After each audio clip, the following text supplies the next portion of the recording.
Ebbaluwa Pawulo gye yawandiikira Abakkolosaayi. Abakkolosaayi Essuula 1.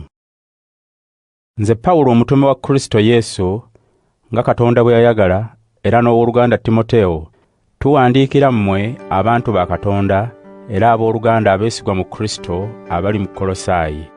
Katonda Kitaffe abakwatirwe mmwe ekisa era abawe emirembe.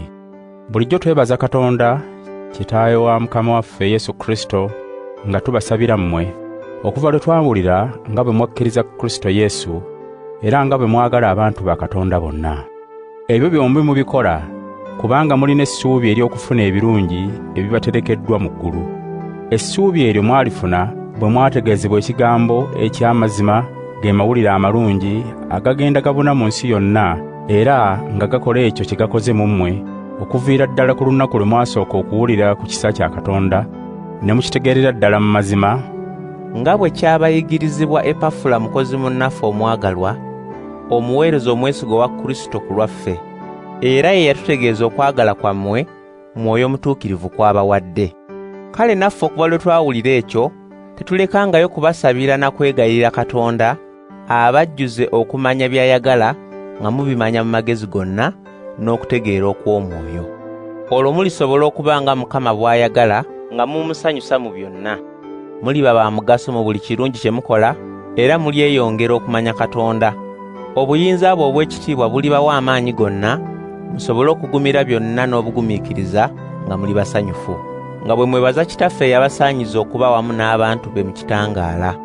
Yatuwonya obuyinza bw'ekizikiza n'atutwala mu bwakabaka obw'Omwana we omwagalwa, eyatununula n'atusonyiwa ebibi byaffe.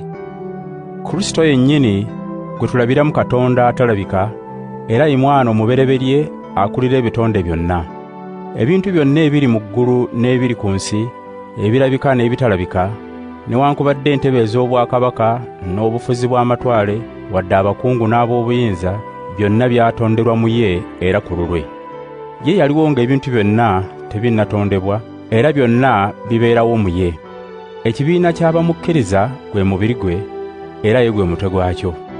Ye y'entandikwa, ye mubereberye mu kuzuukira, kyava aba omubereberye mu byonna.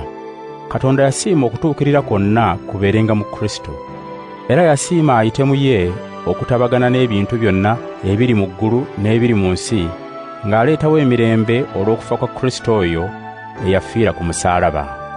Nammwe dda mwali mweyawudde ku Katonda, era nga muli balabe be olw'ebirowoozo byammwe n'ebikolwa byammwe ebibi. Naye kaakano Katonda yatabagana nammwe mu mubiri gwa Kristo yafa, alyoke abanjule nga muli batukuvu abataliiko kamogo wadde omusango mu maaso ga Katonda.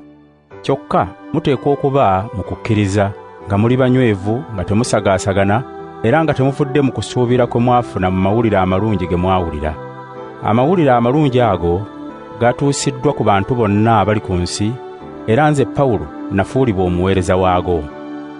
Kaakano nsanyuka olw'okubonaabona kwe mbonaabonamu ku lwammwe, era okubonaabona kwange mu mubiri kutuukiriza ebyo ebyasigalira ku kubonaabona kwa Kristo olw'omubiri gwe, kye kibiina ky'abamukkiriza. Katonda yanfuula omuweereza w'ekibiina ky'abakkiriza Kristo, n'ampa omulimu ogw'okumanyisiza ddala ekigambo kye ku lwammwe. Ekigambo kye ekyo kye kyama ekyali kikisiddwa eri abantu ab'emirembe egy'edda, naye kaakano akimanyisizza abantu be. Katonda yayagala okukimanyisa nga bwe kiri eky'omuwendo era eky'ekitiibwa ennyo mu mawanga. Ekyama ekyo ye Kristo ali mu mmwe, era n'ekitiibwa kye musuubira okufuna. Kristo oyo gwe tumanyisa mu bantu, tulabula era tuyigiriza buli omu nga tukozesa amagezi gonna, tulyoke tuleete buli muntu eri Katonda ng'atuukiridde mu Kristo. Ekyo kye nteganira ne nfuba nga neesiga amaanyi ga Katonda ag'obuyinza agakolera mu nze.